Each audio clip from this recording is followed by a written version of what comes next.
Ladies and gentlemen, please welcome Caroline Codsi, Founder and Chief Equality Officer of Women in Governance, to the stage. Well, there was supposed to be three of us. There's two. There's two of us. Sylvia's in New York. She sends her best. Yeah. So let's start off by talking about the common ground that makes this partnership so meaningful to you. Well, it's always been so difficult to see that women who come into the corporate world and move up the ranks are too often lacking certain, how would I say, confidence, self-confidence, boldness, and we've always wanted to have an impact on women way sooner than when they're already in the corporate world. So that partnership with Girl Scouts, to me, is the best way to work both bottom up and top down, while the Girl Scouts are working on encouraging these girls to be more confident, to be more competent, and to want to develop their leadership and understand everything about entrepreneurship and STEM, that's so important. Girls in science. In the meantime, Women in Governance is working on corporate America, ensuring that organizations are actually ready to bring these girls in without any sticky floors or glass ceilings. So it's that transition, coming from a young age and then looking at the potential, which is what you're doing now on that corporate level. You worked in corporate Canada, you were an executive. How has that shaped what your life's mission is? You started this 10 years ago. Right, and actually it was at a time where I realized that there were very few women who were at the top of the organizations, very few women. I mean, the statistics are still really alarming. Less than 5% of the top 500 companies in Canada are led by women. Happy to have a few CEOs, female CEOs at the head table tonight, but these numbers are still really bad. In terms of women on boards, we've got about 21% of women on publicly traded organizations' boards. And what really is, to me, the most appalling statistic is that a third of publicly traded organizations in Canada today, in 2020, don't have one woman. All men, they think alike, they dress alike, they probably went to the same schools, they golf together, and they're probably all white as well, and sort of the same age. Yeah, I mean, you...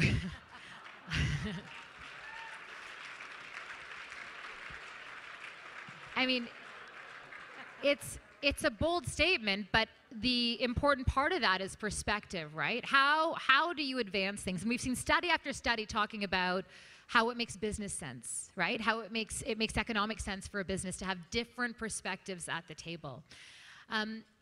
You think we would have smashed that glass ceiling by now, right? In 2020, we're still talking about that with that third statistic. When you started this, I mentioned 10 years ago, this wasn't such a mainstream topic, a mainstream discussion. It's become so. So talk to me about the growth and also now the global interest in an organization like yours. Right, so starting 10 years ago, I think what was the most innovative piece of what we were doing was the involvement of men. A lot of these organizations for the advancement of women would focus on, doing work amongst women, for women, by women, and that didn't really resonate with me. I tend to have a lot of support from senior men who are interested in the conversations because, quite frankly, many men want to close the gender gap in the workplace. They don't know how, and it's a little bit touchy. Sometimes they wonder if it wouldn't be perceived right if they started getting into that space, saying that, do men really have to lead everywhere? Well, you know what? Right now, they still have the power and they have the interest. So if we let them in, they want to contribute. So that's what we've done. Our board is actually co-led by a man and a woman, Norm Steinberg, who's here, and Monique Leroux, and you'll hear about them a little bit later in this short video. But to us, that has been really one of the key to our success, because they're the ones who will open the door to these women, and we can hold them accountable. When they say we can't find the women, I always have a list of names in my little pocket for them. So if anybody here thinks they can't find the women, give me a call.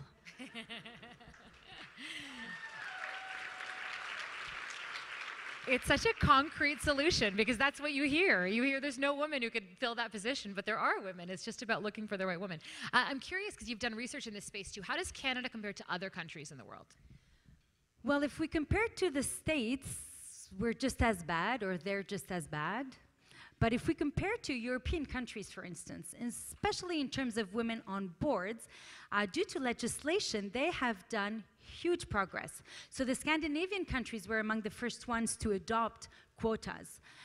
France, for instance, that would come across as a very macho country, they're doing way better than us. They have double the number of women on boards in France. So their legislation came in force in 2017. The deputy who wrote that law actually invited me to speak at the National Assembly in Paris in 2015 to speak of our experience. They were already started with the beginning of that implementation of the law because it was scattered. And honestly, I feel that since things are not moving fast enough, and everybody says it's going to happen on its own, if we just take the time to look at the progress and the speed at which things are moving, I think we can all agree that there needs to be something much more massive than that happening. And if we look at Quebec government, the Quebec government has had a law 10 years ago for crown corporations, and we've got parity on our Hydro-Quebec, on our liquor board, Loto-Quebec, etc., because they had no other choice. So when you legislate, you find the women, and when you don't legislate, you find the excuses. Nice way to say that. How can other provinces follow that? How can other countries? How can we do that? What are we missing here? Well, we are missing government decision. I've spent a lot of time lobbying in Ottawa around that topic, and it's a topic that's near and dear to our Prime Minister's heart. But it's delicate. In North America and the United States is kind of the same situation. We tend to have a very liberal perspective of how businesses are run, and to think that, you know, it's not government's role to actually impose that on organizations. But I believe that if we all agree that the presence of more women in decision-making bodies and diversity as a whole has an impact on financial performance, then if I was Minister of Finance, for instance, I'd say, well, I want better performance. Is there a spotlight here anywhere? Spotlight? I want better financial performance, because then all these companies are going to be making more money, paying more taxes.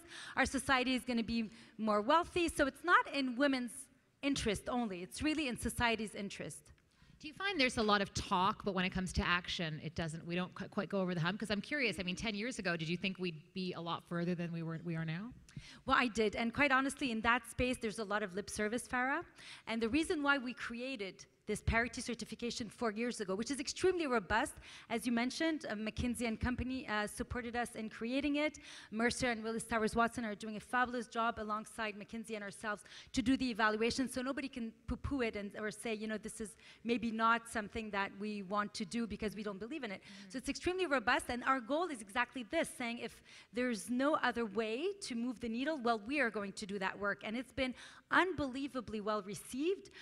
We are celebrating our 10th anniversary this year, and we expect 100 organizations or more. We're already, I think, at 42 or 43 organizations, and it's only March 3rd. And I'm sure there's a few organizations here tonight who are going to want to, you know, raise their hand and say, and if you do, we will name you. We will say, you know, XYZ over there and ABC Inc. over there have said that they are enrolling into our parity certification for a year or 3 years. Why not?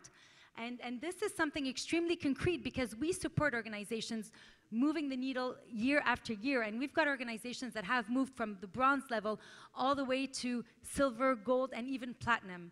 So it's concrete. Can we talk a bit about intersectionality? Because, I mean, when we talk about women, I think we need to also have the discussion about women of color, immigrant women. There's also that, because those numbers are way worse. Talk to me about your experience being a newcomer to this country at some point, and how has that hindered you? Has it helped you? What's it done? Well, so typically people usually think that when you're a woman and you're an immigrant, and that's an additional obstacle. And it is in many ways. And we have a lot of research that demonstrates that women who are Black or Aboriginal, and there's many, you know, different scenarios where it becomes even more difficult for a woman to make it to the top of an organization. If I take my own experience, quite frankly, it actually helped me, because, you know, when you grow up through the Lebanese Civil War, nothing stops you. So picking up the phone and calling any CEO and saying, you know, I need you to support me, I need you to support our organization, and it's easy. So I think perseverance and resilience and courage, all of that came from my experience. And a lot of immigrant women are in that situation where they've lived through certain difficult things, and it makes it easier then to navigate. And that's why also they're very powerful for your board.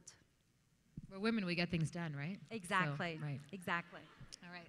Well, Caroline, you are a tour de force of passion, of integrity, and energy. So thank you for this discussion. Well, thank you so much, Farah, and thank you.